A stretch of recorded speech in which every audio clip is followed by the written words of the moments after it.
चाहिँ आज बोइल तरकारी बनाउन आँटेको। यहाँ रायोको सुकुटी छ, अनि यो चाहिँ पम्किन, अनि बिन्स, अनि टमाटर, अदुवा अलिकति, अनि यसमा चाहिँ म चाहिँ किनेमा हालेर बनाउन आँटेको। मासुलाई चाहिँ मैले चाहिँ तातो पानीले धोएँ, अनि धोएर यसरी बसाएको छु। मासुलाई चाहिँ पहिला बसाइदिइ राख्ने, अनि त्यसपछि तरकारीहरू काटेर रेडी पार्ने। ल, मेरो तरकारी चाहिँ यहाँ काटेर रेडी छ। सिमी चाहिँ यसरी डल्लो नै हाल्ने हो। यो चाहिँ सानो सानो छ, त्यही भएर यसरी डल्लो डल्लो नै हालेर पकाउने हो।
स्वाद अनुसार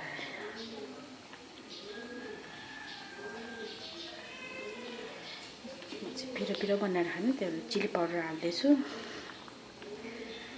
तपाईँ पिरो नखानेहरूले स्किप गर्दा हुन्छ।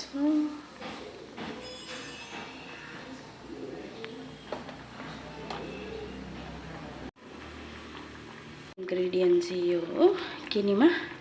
कसैलाई किनेमा मन पर्दैन होला, प्रायः जस्तो मान्छेहरूलाई किनेमा चाहिँ मन पर्दैन। तपाईहरूले चाहिँ किनेमा नहाल्दा पनि हुन्छ, त्यसको सट्टा बेम्बो सुट हाल्दा हुन्छ, नभए पनि यतिकै अदुवा लसुनहरू मात्रै हालेर पनि बनाउन सकिन्छ। सिद्रा खानुहुन्छ भने सिद्रा माछा पोलेर हाल्दा हुन्छ।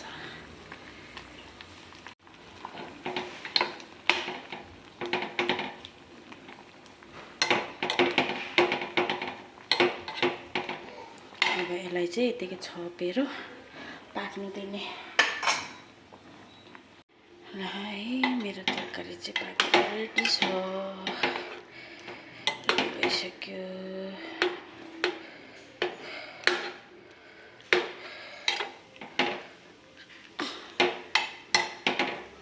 मजाले यसलाई भातसँग खाने।